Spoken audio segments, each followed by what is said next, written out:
tenemos el agrado de acoger hoy día al profesor Roger Chartier, que nos hablará de representaciones y prácticas culturales. Y saludo a las autoridades, a la decana de la Facultad de Filosofía, María Eugenia Góngora, al rector de la Universidad Academia de Humanismo Cristiano, don José Bengoa, al encargado de la cooperación universitaria de la Embajada de Francia en Chile, al director de Extensión y Comunicaciones de la Facultad de Filosofía y Humanidades. Y creo que nuestro invitado para esta conferencia y posterior diálogo que él ha solicitado con ustedes no necesita mayor presentación, salvo decir que es uno de los historiadores franceses de historia de la cultura, de las prácticas, de las representaciones, de los libros más difundidos hoy día y que tiene un gran interés en intercambiar con nosotros acá en la Universidad de Chile y especialmente con el público participante de esta conferencia. Sin más trámite, dejo la palabra a nuestra decana, profesora María Eugenia Góngora. Si no, acá, no sé, Cristiano.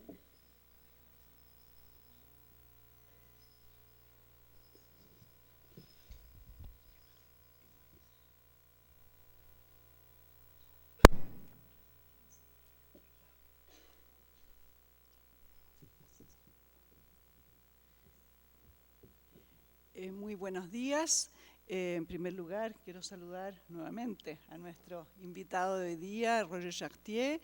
Quiero saludar, por cierto, también a todas las autoridades universitarias que nos acompañan y muy especialmente al profesor José Bengoa, rector de la Universidad de Humanismo Cristiano, quien nos dirigirá unas palabras.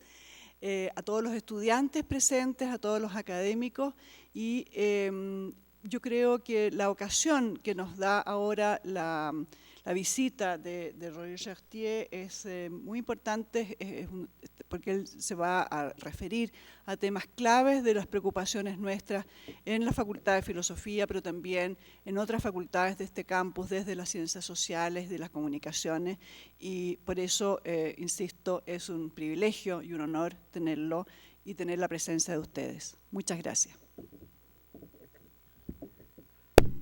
Bien. Vamos a dejar, antes de darte la palabra y la conferencia y de tu intercambio con el público, al profesor José Bengoa de la Universidad Academia de Humanismo Cristiano.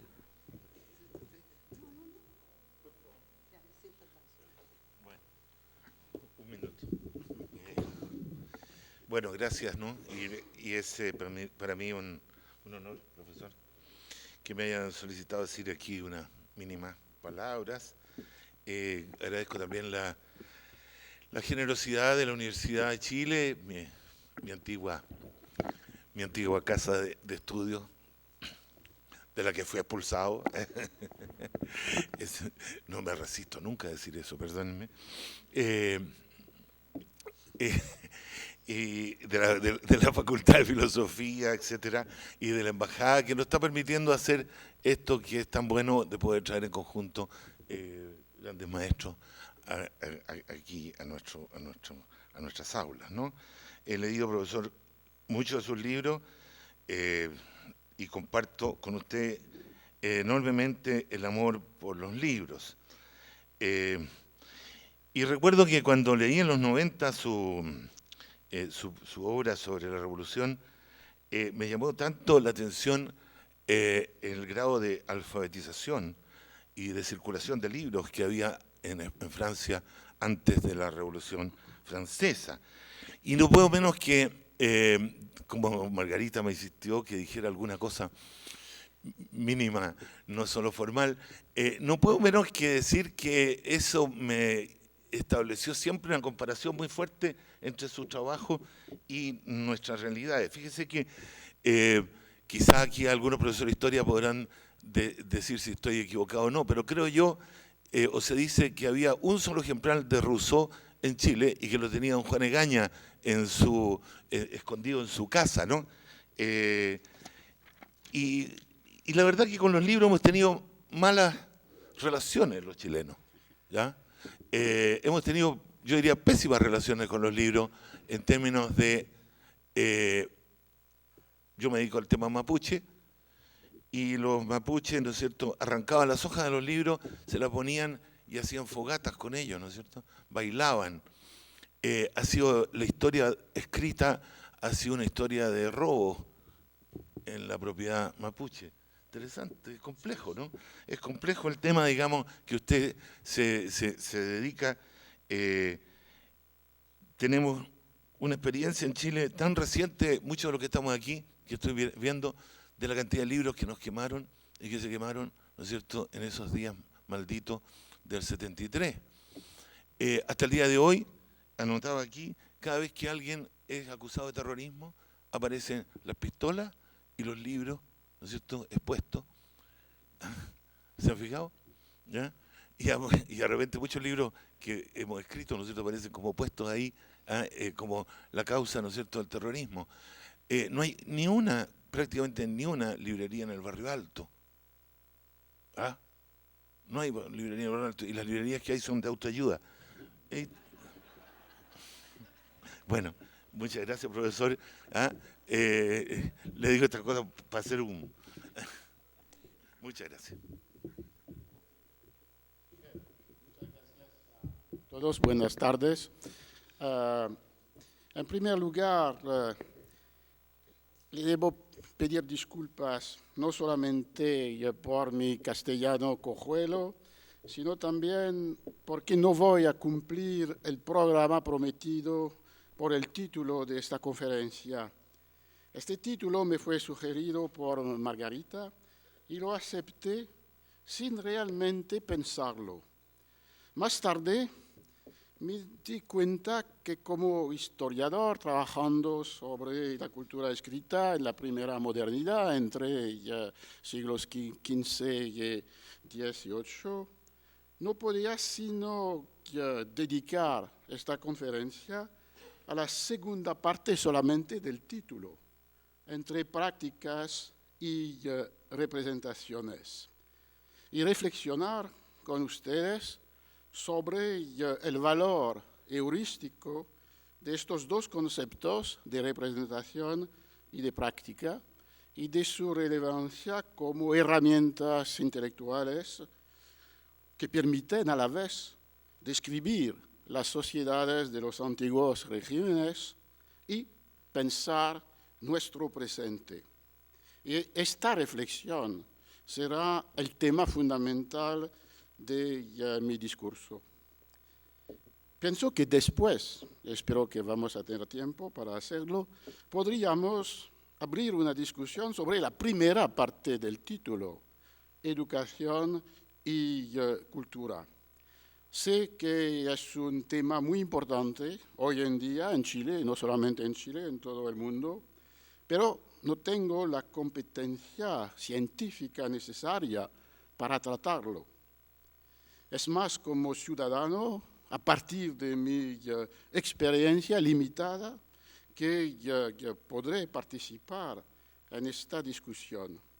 Me parece útil, así, de distinguir entre los análisis que un historiador o cualquier scholar puede hacer a partir de sus propias investigaciones, a partir de sus conocimientos científicos y, por otro lado, las intervenciones públicas que puede o debe hacer, pero como un ciudadano, entre otros, sin que sus opiniones puedan autorizarse de un saber construido por el trabajo de investigación.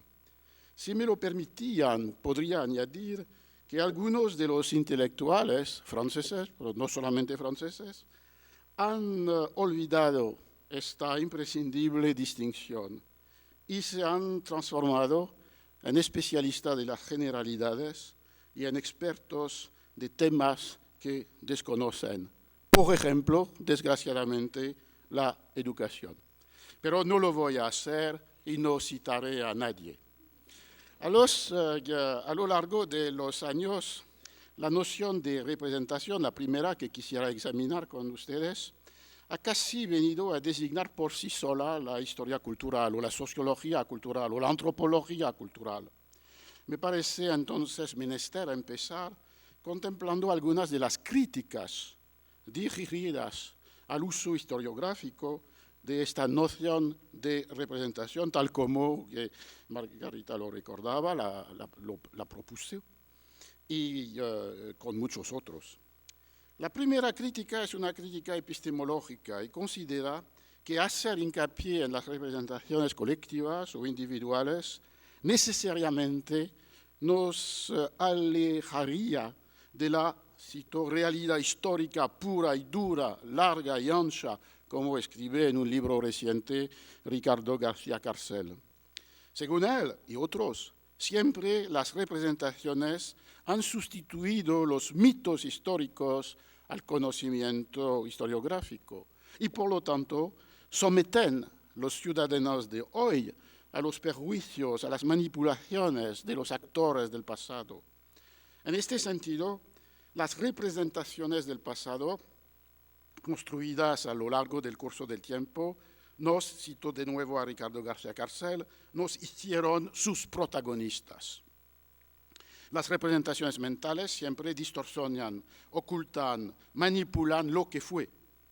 Y es la razón por la cual focalizarse sobre ellas no puede sino abrir los caminos al relativismo, al escepticismo, a las falsificaciones.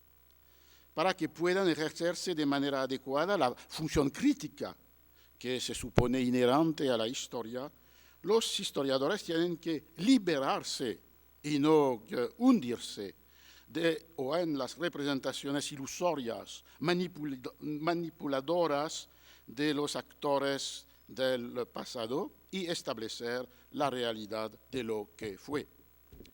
Una segunda crítica es metodológica. Es, por ejemplo, la que dirigió Angelo Torre a mi trabajo en un número ya antiguo de Quaderni Storici. Según él, hacer hincapié en el concepto de representación y definir las representaciones como un objeto histórico fundamental tiene como consecuencias de olvidar los comportamientos concretos, concretamente observados, y considerarlo, cito, como inútil el estudio del mundo real. De ahí una historia que sería supuestamente la mía, que absorba, cito, las prácticas dentro de las representaciones y que renuncia al entrecruzamiento de las fuentes documentales. Una historia en la cual finalmente, lo cito, el documento se encuentra reducido a su única dimensión textual. No quiero ahora repetir los argumentos de mi respuesta publicada en la misma revista y que subrayaban sea la debilidad de las falsas oposiciones propuestas, por ejemplo, entre el mundo y las representaciones, la realidad y la representación, porque también las representaciones son realidades, o entre el análisis de las situaciones o prácticas concretas y el estudio de los textos, que son para un historiador casi la única fuente disponible, al lado de las representaciones o imágenes, al lado de la arqueología. Porque es a través de textos que podemos acercarnos de las prácticas, situaciones concretas, textos que, representándolas, las designan y las distorsionan. Quisiera solamente recordar que la historia de las representaciones fue criticada como una historia idealista que supuestamente ignora los comportamientos, las acciones, las situaciones en las cuales se producen los fenómenos sociales. Entonces, la defensa de la noción, percibida tanto como relativista como idealista, es necesaria, pero tal vez no es fácil. Sin embargo, intentaré hacerlo porque pienso que no hay historia posible si no se articulan las representaciones de las prácticas y las prácticas de la representación. Vale decir, si se olvida que cualquiera de las fuentes documentarias que es necesario movilizar para cualquier tipo de historia nunca tiene una relación inmediata, transparente, con las prácticas que designa. Siempre la representación de las prácticas tiene razones, códigos, finalidades, destinatarios particulares. identificarlos es una condición obligatoria para entender, acercarse de las situaciones o prácticas que son los objetos mismos de estas representaciones. Pero esta posición metodológica no significa de ningún modo la reducción y menos aún la anulación de las prácticas en los discursos y las representaciones que las describen, las prescriben, las proscriben o las organizan. Tampoco implica una renuncia a la inscripción social, tanto de los esquemas de percepción y juicio que son las matrices de las maneras de decir, de hacer, como de lo que en varios textos había yo mismo designado como apropiación. Quisiera empezar con una retrospectiva histórica para identificar las definiciones antiguas de la palabra representación. El diccionario de la lengua francesa, publicado por Furtière en 1690, identificaba dos familias de sentido, aparentemente contradictorias de la palabra representación. Y no estoy haciendo esto como una arqueología semántica, sino porque estos sentidos pueden estar en nuestro presentes y utilizados como instrumento de conocimiento.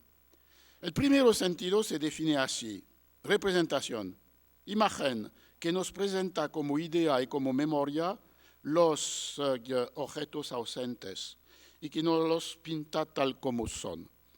En este primer sentido, la representación hace ver un objeto ausente, una cosa, un concepto, una persona, sustituyéndolo por una imagen capaz de representarlo adecuadamente.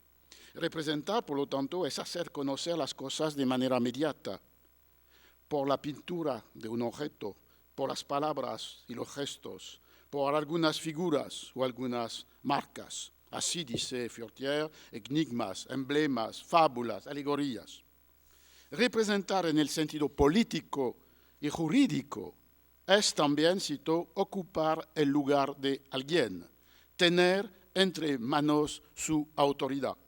Y de ahí surge la doble definición de los representantes. ¿Quién representa en una función pública a una persona ausente que debía ocuparla? Y quienes son convocados a una sucesión en lugar de la persona cuyo derecho poseen. Esta aceptación de la representación se arraiga en el sentido antiguo, material de la representación, entendida como la efigie puesta en lugar del cuerpo del rey muerto en su lecho funerario.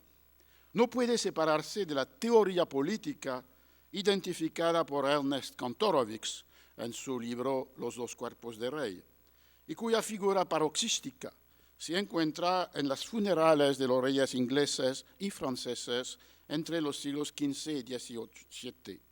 En este momento clave de la muerte del rey, se produce en efecto una inversión de la presencia del rey.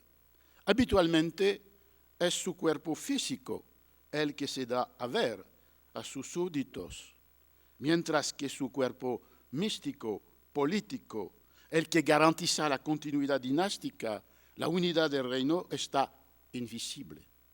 Durante los funerales en Inglaterra, en Francia, por el contrario, el cuerpo del rey muerto está disimulado en la mortaja y el catafalco, mientras que su cuerpo político, el que nunca muere, está hecho visible en la efigie de madera o de cera que le representa. Como lo indica Furtière, cuando se va a ver a los príncipes muertos en su lecho mortuorio, solo se ve de ellos la representación, la efigie. Así, la distinción es radical entre lo representado ausente y el objeto que lo hace presente y lo da a conocer. Así, pues, se postula una relación descifrable entre el signo visible y lo que significa. Pero, como lo decía, el término tiene también una segunda significación en los diccionarios franceses del siglo XVII. Cito: Representación, dícese en Palacio, de la exhibición de algo, lo que introduce la definición de representar como comparecer en persona y exhibir las cosas. La representación es aquí la mostración de una presencia, la presentación pública de una cosa o una persona. Y es la cosa o la persona misma la que constituye su propia representación. El referente y su imagen forman cuerpo y no son más que una única y misma cosa, adhieren uno a otro. Cito Furtière, representación, dícese en ocasiones de las personas viventes, de un semblante grave y majestuoso, se dice, he aquí una persona de bella representación. Para la lengua castellana, y voy a acabar este análisis lexicológica con esta segunda lengua, para la lengua castellana, el tesoro de la lengua castellana o española de Covarrubias, publicado en 1611, no menciona sino la primera familia de sentido, representar, hacernos presente alguna cosa con palabras o figuras que se fijan en nuestra imaginación. De ahí el significado jurídico del verbo. Representar es encerrar en sí la persona de otro como si fuera él mismo para sucederle en todas sus acciones y derechos. Y también derivan los sentidos teatrales de la palabra vinculadas con representar. Representación, la comedia o tragedia.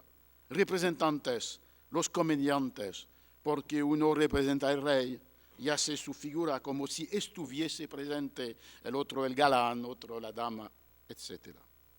Más tarde, en el quinto tomo del Diccionario de Autoridades, publicado por la Academia Real en 1737, el sentido de representar se subdivide a la manera de Furtière entre hacer presente alguna cosa y una acepción desconocida de Covarrubias, manifestar en lo exterior alguna cosa que hay o que le parece.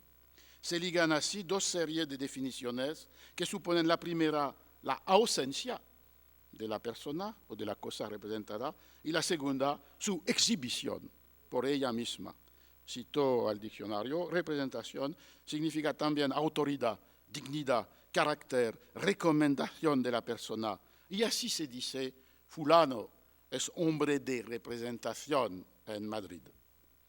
En la reflexión que emprendió sobre la teoría de la representación, desde un libro sobre Pascal y la lógica de Port-Royal hasta un libro dedicado a los poderes de la imagen, Louis Marin siempre conservó unidas estas dos definiciones de la noción.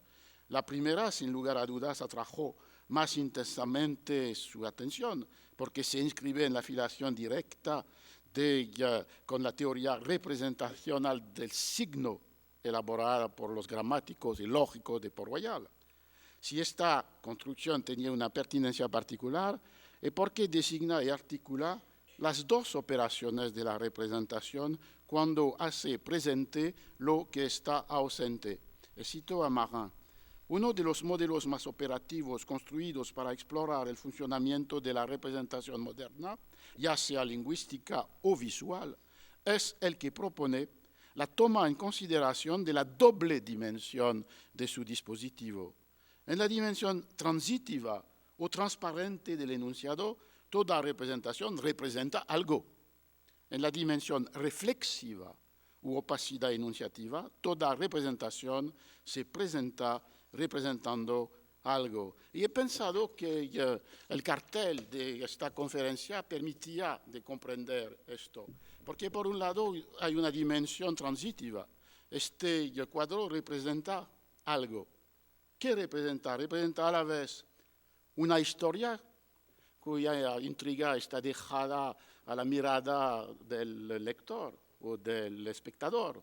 Es decir, la historia de una mujer que tiene una carta escondida detrás de su espalda frente a una puerta cerrada y lo que permite imaginar una historia en la cual esta carta discreta, casi clandestina, está dirigida a alguien ausente, alguien que tal vez es detrás de la puerta.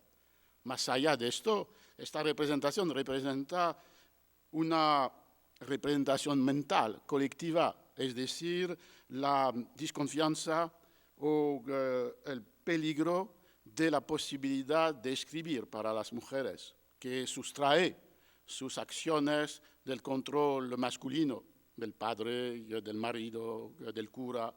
Entonces hay algo que está representado, una historia dejada a la imaginación del espectador y un tema, una ideología.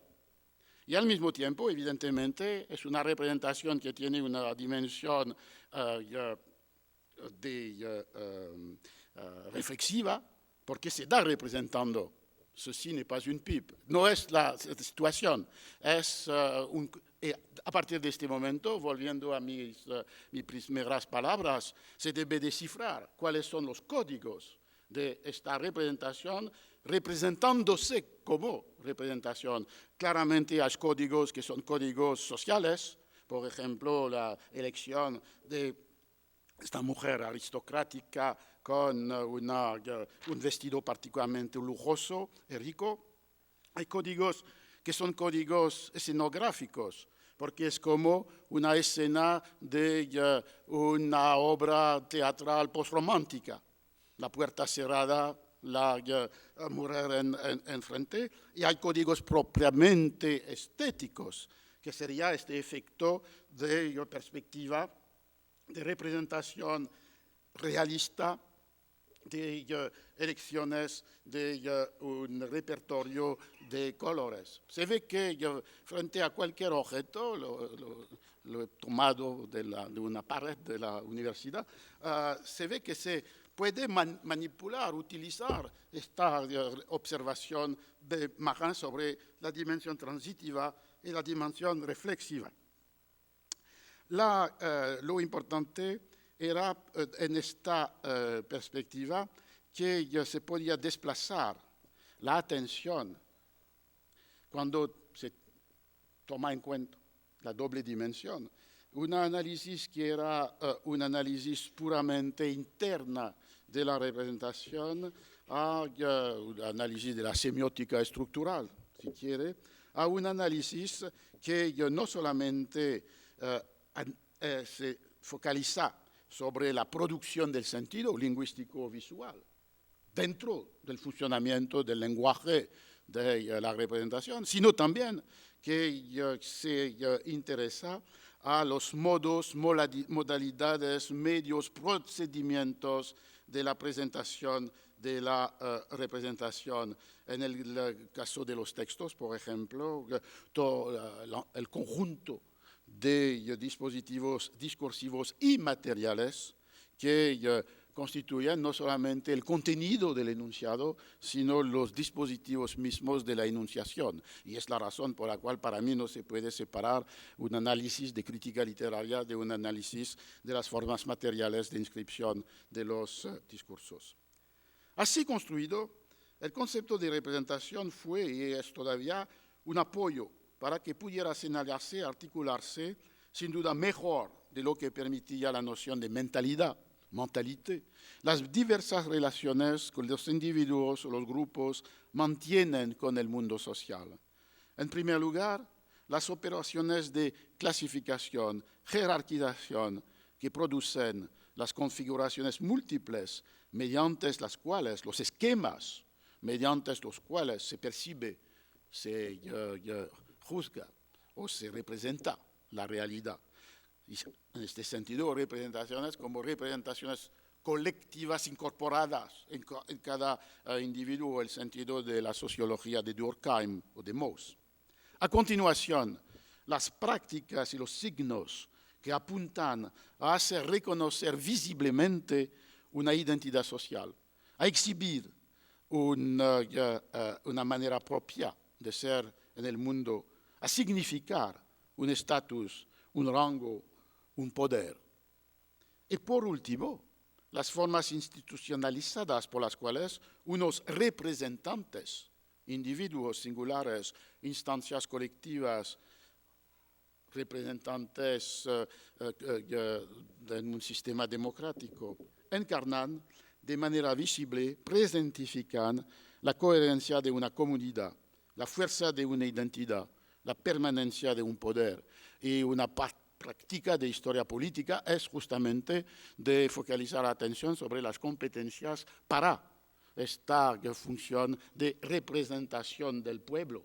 Puede ser el rey, puede ser los diputados, puede ser instancias colectivas, pero es un tema absolutamente fundamental para comprender, por ejemplo, en la Francia del siglo XVIII, que evocaba usted, cómo habían competido para la representación del pueblo el rey, los hombres de letras, los parlamentos, o finalmente los grupos de técnicos, tal como los fisiócratas, que a finales del XVIII habían construido un sistema de municipalidades. Entonces, es una manera de repensar las relaciones que mantienen las modalidades de exhibición del ser social, del poder político, con las representaciones mentales que otorgan o niegan creencia, crédito a los signos visibles que deben hacer reconocer como tal un poder o una identidad. Es posible, por lo tanto, comprender de qué manera los enfrentamientos fundados en la violencia bruta, la fuerza pura, se transforman durante la primera época moderna de todavía hasta tal vez nuestro presente, en luchas que no todas, pero muchas, tienen como armas y como apuestas las representaciones.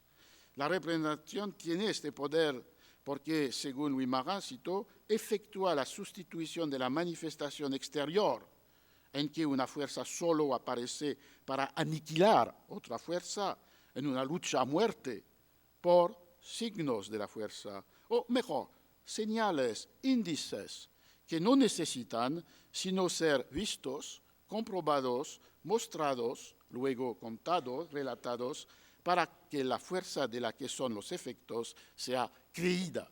Esta evolución de larga duración del final de la Edad Media hasta el tiempo contemporáneo, que no excluye los retrocesos, que transforma los afrontamientos inmediatos y brutales en que son fuerzas opuestas que se oponen en mecanismos de luchas simbólicas cuyas apuestas, cuyas herramientas son las representaciones y que suponen la creencia, el crédito, la confianza. Se ve que aquí la referencia detrás de esta discusión claramente es la de Pascal, cuando Pascal desvela el mecanismo de lo que llama la montre, mostrar, la exhibición, que se dirige a la imaginación y que produce la creencia. Pascal oponía a quienes necesitan un aparato tal y aquellos para los que es completamente superfluo. Entre los primeros, para Pascal, los jueces y los médicos. Nuestros magistrados, cito unos de fragmento que liga directamente la debilidad de la imaginación y la fuerza de la representación. Nuestros magistrados conocieron bien este misterio, con sus togas rojas, sus arminios en los que se envuelven como gatos forrados en pieles, los palacios en que juzgan, sus flores de lis. Todo ese aparato augusto era muy necesario. Y si los médicos no tuvieran sotanas y los doctores no usaran bonetes cuadrados y togas demasiado amplias, jamás habrían engañado al mundo, que no puede resistirse a una muestra tan auténtica. Si tuvieran la verdadera justicia, si los médicos poseyeran el verdadero arte de curar, no les harían falta bonetes cuadrados. La majestad de esas ciencias sería lo bastante venerable por sí misma, pero al no tener más que ciencias imaginarias, es preciso que empleen esos vanos instrumentos que afectan la imaginación y con ello, en efecto, se ganan el respeto. Los que no necesitan esa manipulación de los signos, esas máquinas de producir respeto, son los soldados. Cito a Pascal, Solo la gente de guerra no se disfrazan de tal suerte, porque en efecto su parte más esencial se establecen por la fuerza, los otros por el fingimiento, la grimace en el texto de Pascal. Se ve que este contraste indicado por Pascal tiene una pertinencia particular para la historia de las sociedades del antiguo régimen. En primer lugar, permite situar las formas de la dominación simbólica por la imagen, la montre, el attirail, el aparato, es la palabra de La Bruyère, como el corolario del monopolio, por lo menos tendencial, sobre el uso legítimo de la fuerza que pretende reservarse el monarca absoluto. La fuerza no desaparece con la operación que la transforma en potestad, pero esta fuerza, que siempre está a disposición del soberano, parece puesta en reserva por la demultiplicación de los dispositivos, retratos, medallas, alabanza, relatos, etc., que representan la potestad del rey y deben suscitar, sin recurso a una violencia física de ningún tipo, la obediencia y la sumisión. El ejercicio de la dominación política, así pensado, se respaldó en la ostentación de formas simbólicas, en la representación de la potestad monárquica, dada a ver, a creer, incluso en la ausencia del rey, gracias a los signos que indican su soberanía. Si extendiéramos esta coincidencia entre Louis Marin y Norbert Elias, podría agregarse que es la pacificación, al menos relativa, del espacio social, la que, entre la Edad Media y el siglo XVII, transformó los enfrentamientos sociales abiertos y brutales en luchas de representaciones cuya apuesta era el orden del mundo social y, por lo tanto, el rango reconocido a cada estamento, cada cuerpo, cada individuo.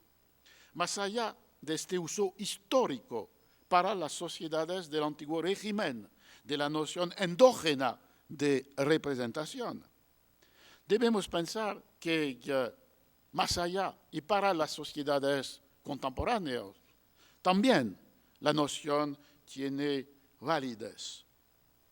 Bourdieu, cito, la representación, esta es la distinción, la representación que los individuos y los grupos manifiestan inevitablemente a través de sus prácticas y sus preferencias en una parte integrante de su realidad social.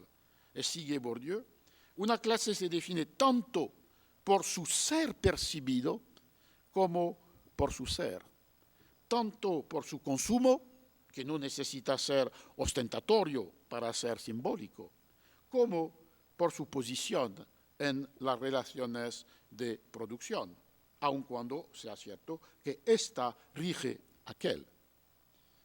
Fin de la cita. Las luchas de representaciones son así entendidas como construyendo el mundo social a través de los procesos de adhesión o rechazo que producen. Se ligan estrechamente la incorporación de la estructura social dentro de los individuos en formas de representaciones y esquemas mentales y el ejercicio de la dominación, cualquier sea, gracias a la violencia simbólica. Es la razón, me parece, por la cual muchos trabajos de historia, sociología, antropología cultural utilizaron durante los últimos años tanto el concepto de representación como la noción de dominación o violencia simbólica, que supone que quien la sufre contribuye a su eficacia, según la definición propuesta en un otro contexto por Bourdieu. Cito, es una cita densa, como algunas veces en la prosa de Pierre Bourdieu. La violencia simbólica es esa coerción que se instituye por mediación de una adhesión que el dominado no puede evitar otorgar al dominante y, por lo tanto, a la dominación, cuando solo el dominado dispone para pensarlo y pensarse, o mejor aún, para pensar su relación con él, el dominante, de instrumentos de conocimiento que comparte con el dominante, y que, al no ser más que la forma incorporada de la estructura de la relación de dominación, hacen que ésta se presenta como natural. O, en otras palabras, cuando los esquemas que pone en funcionamiento para percibirse y evaluarse el dominado, o para percibir y evaluar a los dominantes, son fruto de la incorporación de las clasificaciones que así quedan naturalizadas. Semejante perspectiva, como lo saben, transformó profundamente la comprensión de varias realidades esenciales, tal como el ejercicio de la autoridad, fundada en la adhesión o no, en los signos, los ritos, las imágenes que hacen que se la vea y obedezca. La construcción de las identidades sociales o religiosas, situada en la tensión entre la representación impuestas por los poderes, las ortodoxías, por ejemplo, la Inquisición, y la conciencia de pertenencia de cada comunidad sometida o resistente frente a esta imposición de una identidad. O finalmente, tema trabajado por muchos y muchas de ustedes, las relaciones entre los sexos, pensadas como la inculcación por la repetición de las representaciones y de las prácticas de la dominación masculina, y también como la afirmación de una identidad femenina propia enunciada fuera de o dentro del consentimiento por el rechazo o la apropiación de los modelos impuestos. La reflexión sobre las definiciones de las identidades sexuales, que Linehan designaba en 1989 como uno de los rasgos originales de la New Cultural History, constituye una ilustración ejemplar para mí de la exigencia que habita hoy en día toda práctica histórica, sociológica, antropológica. Es decir, comprender a la vez cómo las representaciones y los discursos construyen, plasman, configuran las relaciones de dominación y cómo estas relaciones son ellas mismas dependientes de los recursos desiguales, de los intereses contrarios que separan a aquellos cuyo poder legitiman de aquellos o aquellas cuyo sometimiento deben asegurar. Entonces, tal como está entendido así, la noción de representación no aleja ni de lo real ni de lo social. Ayuda, al contrario, a los historiadores a deshacerse de su, como decía Foucault, muy pobre idea de lo real, poniendo en el centro la fuerza de las representaciones, sea interiorizadas u objetivadas. Poseen una energía propia que convence que el mundo, la sociedad o el pasado es bien lo que ellas dicen. Entonces, en esta primera parte quería analizar las prácticas de la representación. Pero para cumplir la tarea que me he asignado, quisiera ahora evocar de manera más breve la situación al revés, es decir, las representaciones de las prácticas y encontrar esta noción. Y la quería encontrar a través de una obra particular que fue una fuente de inspiración importante, no solamente en el marco francés, de la obra de Michel de Certeau, y particularmente su libro La invención de lo cotidiano. Porque aquí me parece que nos ayuda a pensar, inclusive los problemas de cultura e educación. Nos ayuda a pensar, en primer lugar, estableciendo una distinción entre estrategias y tácticas. Para él hay una diferencia radical entre las estrategias, que están organizadas a partir de un poder, que combinan lugares teóricos, lugares físicos, y que producen sistemas, discursos, y las tácticas que son lo opuesto, es decir, que son determinadas por la ausencia de poder, que no tienen lugares, que son trayectorias utilizando el tiempo y maneras silenciosas generalmente de emplear los productos, los espacios, los discursos impuestos por el orden dominante.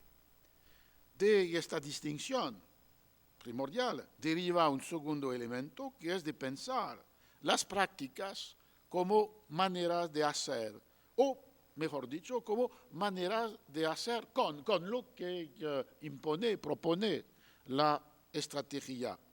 El arte de hacer, l'art de faire, se transforma así en una estética o una morfología de las prácticas cotidianas, ordinarias, dispersas. Por ejemplo, habitar, caminar, hablar, leer. Cito a De Certeau: estas maneras de hacer constituyen las 1000 prácticas a través de las cuales los usuarios se reapropian del espacio organizado por los técnicos y las técnicas de la producción sociocultural, podríamos decir educativa. Plantean cuestiones análogas y contrarias a las que aborda Foucault en Surveiller y punir.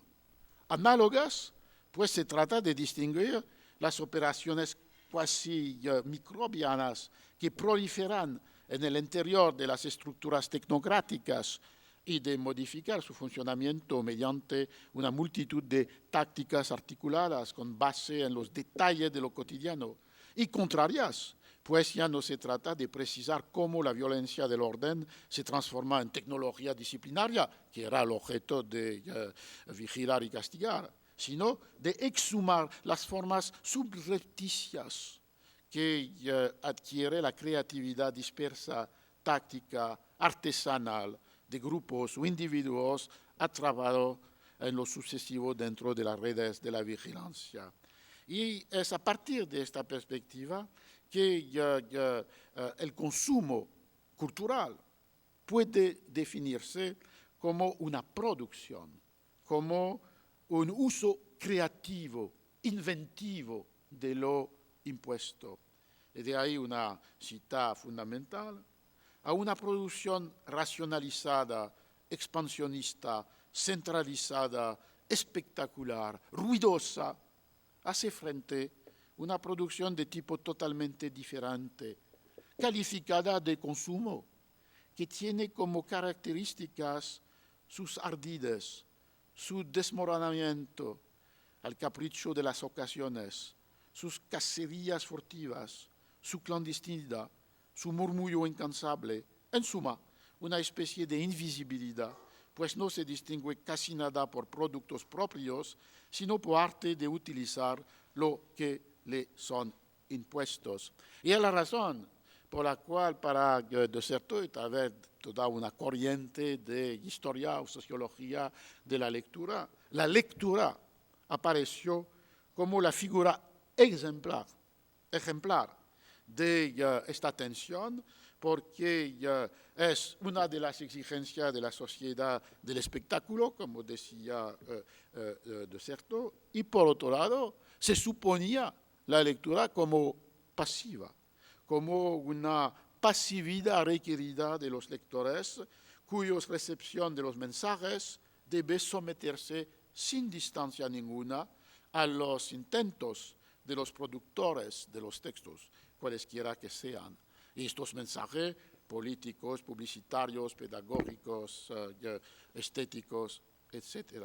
Y es contra esta idea de una lectura como consumo pasivo y percibida como creación productiva, que se puede, a partir de esta percepción, que se puede construir la autonomía, por lo menos relativa, de la lectura entendida como una actividad creadora.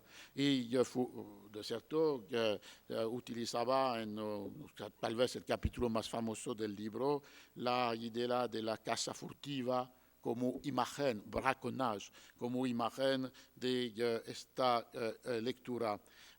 Y en un estilo aquí que es a la vez descriptivo y poético, oponía a la idea de la lectura como consumo pasivo, esta idea de la lectura como producción inventiva de sentido. Cito, en realidad, la actividad lectora presenta todos los rasgos de una producción silenciosa, deriva a través de la página, metamorfosis del texto por medio del ojo viajero, improvisación, expectación de significaciones inducidas por algunas palabras, encabalgamientos de espacios escritos, danza efímera. Pero inepto para el almacenamiento, el lector no se asegura contra el deterioro del tiempo, se olvida al leer y olvida lo leído, sino mediante la adquisición del objeto, libro, imagen, que solo es el sucedáneo, el vestigio, la promesa de instantes perdidos al leer. Insinúa las astucias del placer y de una reapropiación en el texto del otro, caza furtivamente, se transporta, se hace plural como los ruidos de los cuerpos. Un mundo diferente, el del lector, se introduce en el lugar del otro, el del autor. Y a partir de esta perspectiva se ve cómo podemos, en la perspectiva de una historia de la construcción del sentido de los textos y de las imágenes, separarnos de una perspectiva que finalmente considera la mirada o la lectura como una operación solamente puramente intelectual, cuyas circunstancias, modalidades concretas carecerían de importancia. Lo que de hecho es universalizar la relación de lectura o de mirada que las estudia dentro de lo que era la relación de los actores históricos, una proyección de las prácticas de los lectores letrados y a menudo profesionales de hoy, como si su relación, particularmente científica, con los textos y las imágenes, podían ser consideradas como universalmente compartidas. Lo que había denunciado un colega brasileño, João Hansen, como una forma de etnocentrismo espontáneo de la lectura. Un etnocentrismo no solamente en relación con un modelo europeo, sino también como un modelo profesoral de la lectura. Lo que podía encontrar también una observación de Bourdieu sobre esta idea de la lectura letrada, del lector, casi en el sentido medieval, silencioso, hermeneuta, en búsqueda del sentido, y que olvida sus propias condiciones de posibilidad y que transfiere dentro del lector, cualquiera que sea, esta práctica particular, históricamente y socialmente definida. Cito a Bourdieu, interrogarse sobre las condiciones de posibilidad de la lectura es interrogarse sobre las condiciones sociales de posibilidad de las situaciones en las que se lee y también sobre las condiciones sociales de producción de los lectores. Lectores en latín, para mostrar este lector sabio, erudito, profesional. Una de las ilusiones del lector, nosotros, es la que consiste en olvidar sus propias condiciones sociales de producción, en universalizar inconscientemente las condiciones de posibilidad de su lectura. Y me parece que una tarea fundamental de una historia, sociología, antropología, del libro y de la lectura consiste justamente en disipar esta ilusión y reconstruir las pluralidades de prácticas que desbordan, que no se identifican, que no son abarcadas por este tipo sabio, culto, escolástico de lectura, que sería también una manera de, utilizando el concepto de práctica, de evitar la idea que una práctica es lo que alguien que no la practica dice que es decir, de no proyectar una construcción escolástica que tiene su propia lógica para describir prácticas cuya lógica no obedece a este modelo puramente discursivo, logocéntrico o letrado. Es la lección, paradójicamente, porque no pienso que los dos autores tenían muchas relaciones, pero que podemos leer leyendo a la vez la descripción poética y sensible de Certeau y al mismo tiempo la teorización de Pierre Bourdieu, que opone desde el libro sobre el sentido práctico hasta el libro de las meditaciones pascalianas, la lógica escolástica, que es una lógica de desciframiento fuera del ejercicio de la práctica, y el sentido práctico, que es la actuación dentro de la situación en la cual una práctica es practicada. Es me parece, una lección importante. Voy a acabar esto dejando una tercera parte, pero que era para volver a la noción de representación, ver cómo, pero lo hemos discutido en otros tiempos, en otros lugares, cómo la historia es a la vez una disciplina que tiene representaciones contemporáneas del pasado como objetos y que tiene como estatuto de ser la representación de la realidad histórica. Y a partir de esta doble dimensión de representación en la historia, la representación como objeto, la representación como régimen o registro del discurso historiográfico, que pretende representar adecuadamente, científicamente, el pasado tal como fue.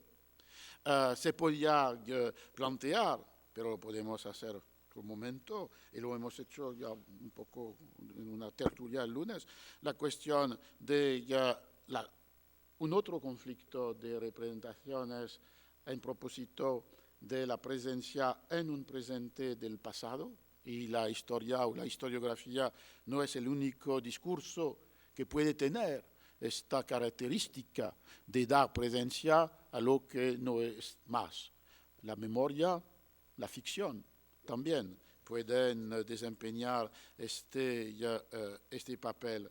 Y por otra parte, y voy a acabar con esto, la idea que la historia está ligada estrechamente con la representación porque es una clase particular de sus objetos y porque es también el régimen mismo de sus enunciados, permite de profundizar la dimensión que hace posible la idea de una representación adecuada del pasado a través de la práctica historiográfica. Y la razón por la cual quería citar dos cosas para acabar. La primera es para mostrar la lógica propia de un discurso científico, en este caso histórico, los criterios que permiten asegurarse de esta cientificidad, que tienen que ver a la vez con la práctica de investigación, la construcción del objeto, la definición de las fuentes, la elección de un modelo explicativo, y que tienen también que ver con la escritura misma, que debe abarcar elementos que se refieren a esta forma particular de investigación. Por ejemplo, una novela histórica no necesita el mismo tipo de control de la prueba.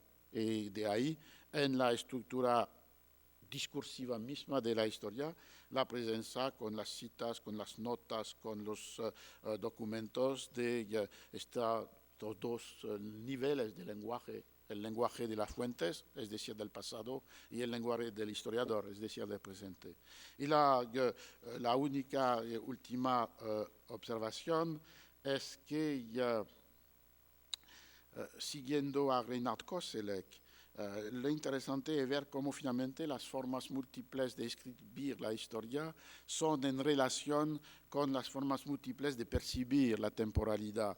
La fenomenología y la historiografía pueden entrar en un juego de ecos, porque si se piensa a la relación con la experiencia del tiempo, y si se piensa en las formas dominantes de escritura de la historia, se ve que, por un lado, la percepción de lo irrepetible, que es una forma de relación con el tiempo, se encuentra en la historia que registra acontecimientos, la crónica, por ejemplo, que una segunda experiencia del tiempo, que es la experiencia de la percepción de lo que se repite, de tiene su traducción historiográfica en la historia entendida como comparaciones, analogías, paralelismos. Y finalmente, la tercera experiencia del tiempo es la que desborda la experiencia del individuo como testigo y puede encontrar también una forma historiográfica en la historia que se fundamenta sobre técnicas y métodos que permiten un progreso cognitivo acumulado. Decía esto para una última nota que tal vez se liga con el contexto donde estamos aquí. Evidentemente que el trabajo científico, en este caso el trabajo de la historia, tiene sus propios principios, sus propias reglas, y que estas reglas que se definen por una exigencia de competencia y de verdad no son las mismas que, por ejemplo, las expectativas que rigen la relación memorial con el pasado o que gobiernan la producción de un texto de ficción sobre el pasado. Y al mismo tiempo, me parece, siguiendo a Ricoeur, que la historia no puede ignorar las exigencias o los esfuerzos de la memoria cuando es una insurgencia contra la falsificación, contra la negación de lo que fue, contra todos los esfuerzos que intentaron de hacer desaparecer no solamente víctimas, sino también la posibilidad de que sea recordada su existencia. Y esta tensión hace que la historia no puede olvidar los derechos de una memoria que es una insurgencia, como lo decía, contra el olvido, la falsificación, la negación de la realidad. Si entiende este pedido, manteniendo su exigencia de verdad científica, tal vez el trabajo científico, particularmente no solamente el trabajo historiográfico, podría apaciguar tanto cuanto sea posible las infinitas heridas que dejó a nuestro presente un pasado a menudo cruel. Gracias.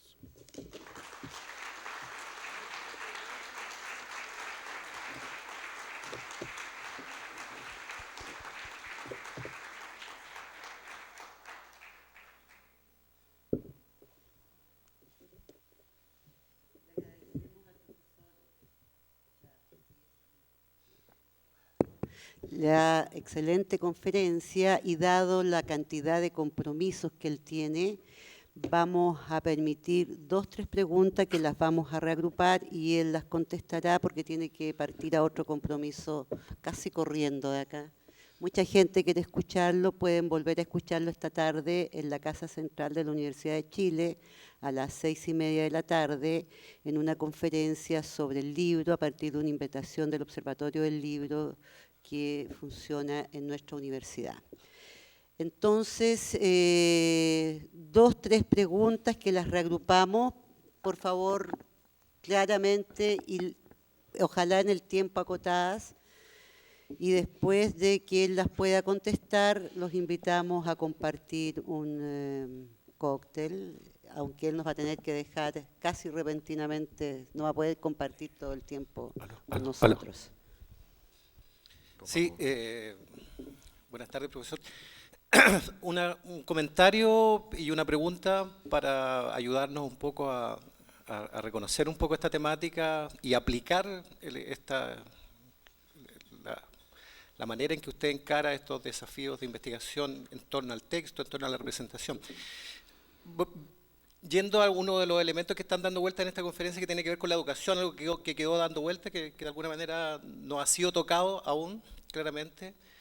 En Latinoamérica aparece un concepto como de colonialidad del saber, que refiere a una manera a través de la cual a través de ciertos dispositivos textuales, de representacionales, se ha gestado una manera de mirar la vida y se clasifica socialmente en torno a conceptos de universalidad, propuestos, por ejemplo, en un dispositivo como el de filosofía de la historia, que tuvo dentro del 18, 19 como su clímax, en el cual aparece una clasificación social y un devenir de la historia que apuntaba a ciertos criterios de universalidad, donde, por ejemplo, Europa tenía un lugar central, de vanguardia, y que de alguna manera permitía también asumir que las demás culturas estaban en un estado en un ira, que debían asimilarse a, que no estaban en el tiempo de la actualidad también. Entonces, de alguna manera, este gran discurso, este dispositivo, este régimen textual que vemos en autores como Kant, Hegel, Marx, Comte, Voltaire, o sea, está muy comprometido. O sea, eso de alguna manera constituyó la forma a través de la cual se ha instalado nuestra manera de ver el mundo. Nuestros pueblos latinoamericanos, indígenas, todo eso, caen bajo esta lógica, esta matriz colonial, en la cual no tendrían una presencia, una esencia, no estarían dentro del campo de esta actualidad o de este tiempo histórico, teniendo necesariamente que asimilarse a, y eso caló dentro de los procesos de construcción de nuestra textualidad, de nuestra educación. La formación de los Estados-nación se constituyó a espaldas de los pueblos indígenas, y recién hoy día, por ejemplo, vemos a Evo Morales tratando de instalar una educación decolonial, por ejemplo, o también se habla de colonialidad en Venezuela. En Chile cuesta todavía encontrar esta idea de colonialidad, pero nosotros la podemos ver permanentemente en nuestros textos de historia, donde el otro aparece bajo la figura del bárbaro o del que tiene que asimilarse bajo esta lógica de civilización, de estos afanes civilizatorios. Entonces la pregunta es, ¿de qué manera Europa trabaja aún? Porque yo creo que todavía es actual, o sea, no solamente en Latinoamérica, sino que este eurocentrismo, este dispositivo, este régimen de representación de la historia, que hace aparecer el otro dentro de ciertas lógicas, estos criterios de universalidad del conocimiento, estas epistemes universales, neutrales, abstractas, no posibilitan un encuentro o un diálogo o la presencia del otro de manera más real, con esencia. Entonces, ¿de qué manera también esta historia del libro, esta historia del texto, estos discursos están presentes? ¿De qué manera se combaten? ¿De qué manera nosotros nos hacemos cargo de esa situación? ¿De qué manera podemos articular procesos de educación dentro de estas nuevas lógicas? Bien. Eso. Sí. No, hay tantas cosas que sería necesario hacer una... Pero, ¿cómo podría decir? Por un lado, evidentemente, todo empieza con lo que ya nuestro colega, amigo Gruzinski había llamado la colonización de lo imaginario. Y no estamos fuera de lo que decía en la primera parte. Es decir, que la colonización claramente es confiscación de territorio, destrucción de soberanía, explotación de los cuerpos con el trabajo forzado, ejercicio de la fuerza. Y al mismo tiempo, Alain Louis Marin, a partir de una reproducción de los mecanismos, una eufemización de la fuerza, siempre posible, siempre disponible, pero que está sustituida por lo que Gruzinski estudiaba en uno de los primeros libros suyos, la colonización de lo imaginario, es decir, imponer, por ejemplo, en el caso de México, a los indios las categorías de percepción del espacio, de percepción del tiempo y de percepción del individuo de una manera que estaba en total discontinuidad y ruptura con estas tres categorías de la tradición prehispánica.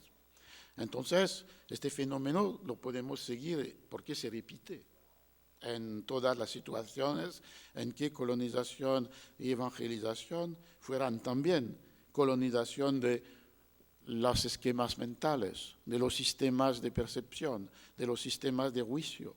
Y a partir de este momento nace lo que usted dice, porque ya esta imposición de categorías mentales se refuerza permanente con la circulación de textos de varias naturalezas, o registros, o géneros, que siempre refuerzan esto.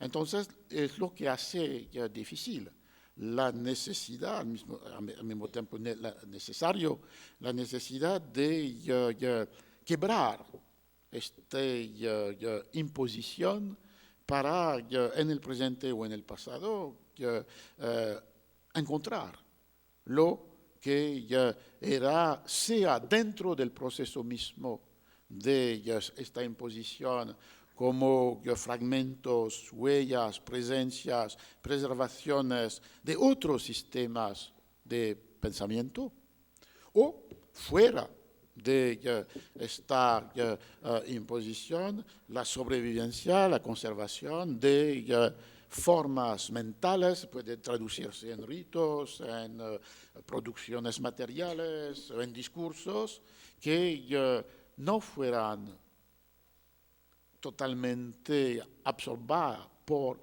este proceso. Ahora, estoy hablando de la colonización española del siglo XVI como punto de partida, pero siguiendo su intervención, podríamos pensar que toda forma de colonización tiene algo de una colonización de lo imaginario, y particularmente la imposición, por ejemplo, de concepción de la historia a través de un modelo que es forjado, plasmado, definido a partir de este etnocentrismo, sino de la lectura, pero etnocentrismo de la representación de la historia del mundo.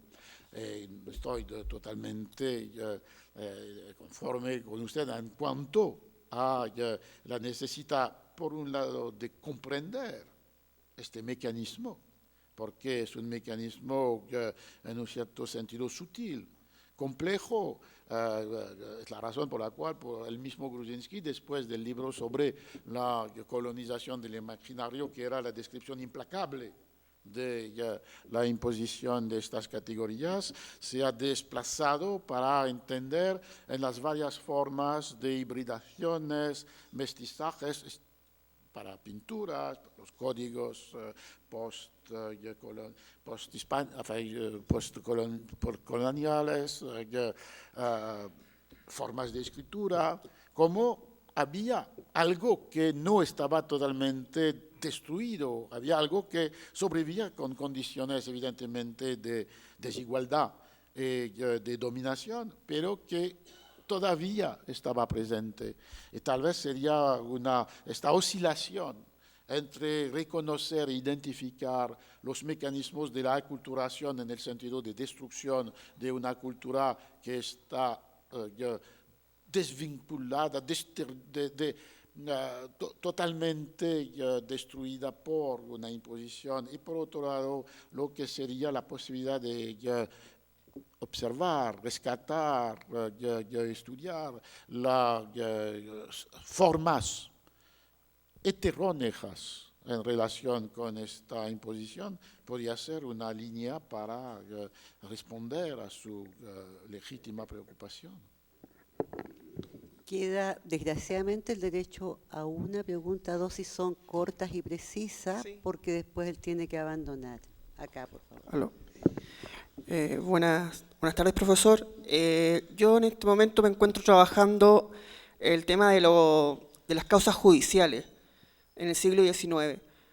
Y hay cierta tensión entre lo que es la verdad, el discurso y la práctica, tanto de la verdad judicial, tanto del discurso, que serían los códigos penales, y tanto de la práctica, que es el sumario en sí.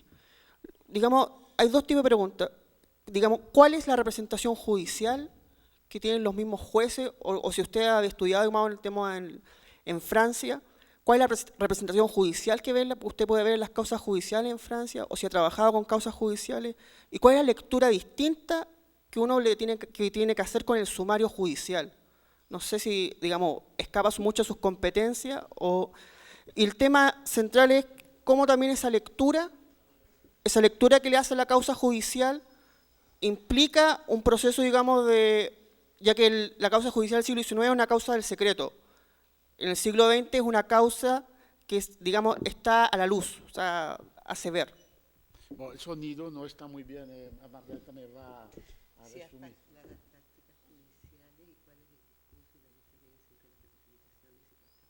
Entre la práctica judicial y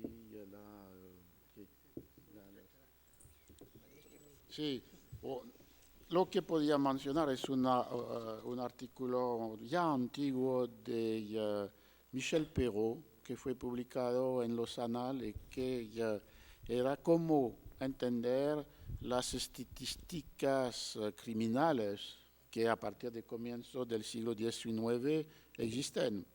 Porque en relación con su observación, evidentemente es un discurso, inclusive si son series de estadísticas, pero son estadísticas que definen tipos de delitos, y no son siempre los mismos al correr de los años del siglo, que definen también poblaciones criminales. Se ve que inclusive cuando está frente a los documentos más objetivos, serie de datos en forma estadísticas, debe plantear las mismas cuestiones que frente, no sé, a una obra de Shakespeare. Es decir, cuáles son los esquemas, las clasificaciones, las representaciones que organizan este documento aparentemente tan inmediatamente relacionado con la realidad. Ahora, por un lado, habría esta dimensión que sería un análisis de los documentos. He tomado el ejemplo de las estadísticas, pero hay otro tipo de documentos que describen, que analizan, que representan los crímenes o los delitos. Al mismo tiempo, evidentemente, no podemos pensar que estamos en un mundo de la pura ficción, de la ilusión total, y que no tiene una relación, no inmediatamente descifrable, pero sin embargo existente. Este tipo de documento es lo que pasó en la sociedad. Y era la tensión que siempre me había parecido admirable de este artículo de Michel Perrault, de a la vez considerar que estas estadísticas podían decir algo sobre a la vez los delitos y los procedimientos judiciales, las categorías que efectivamente producían realidades. Y por otro lado, de considerar que se debían analizar este documento no en una forma de inmediatez del positivismo, tenemos datos, sino de analizar las condiciones, lo que decía de Bourdieu, las condiciones de producción de este documento. ¿Por qué? ¿Quién había establecido? ¿Cuáles eran las estructuras mentales que gobernaban esta producción? Y me parece que frente a todos los archivos, documentos impresos o manuscritos que se ligan con la idea de la justicia o la idea de la policía, que son documentos estudiados por muchos historiadores recientemente, desde el antiguo régimen hasta el siglo XIX o XX, esta tensión entre representaciones de las prácticas, hay una relación entre estas representaciones y lo que era y lo que se hacía. Al mismo tiempo se podría casi decir que los documentos producen una forma de realidad y al mismo tiempo de descifrar su organización como un texto. Es la apuesta o el desafío para el historiador. No caer ni en la inmediatez de documentos que dicen sin mediación lo que fue, o caer como en una forma de posmodernismo, en una idea que es un texto cerrado en sí mismo y que no dice nada más que el funcionamiento lingüístico dentro del texto. Difícil, pero es lo que debemos hacer, me parece, para evitar estas dos maneras de huir del problema fundamental que intentaba mostrar hoy con esta relación entre la práctica en su dimensión las más concretas posible y el acceso a estas prácticas solamente a través de representaciones que tienen sus propias lógicas de construcción. Bueno, va en honor al tiempo y a las múltiples actividades del profesor Chartier, les agradecemos a ustedes, le agradecemos a él una vez más.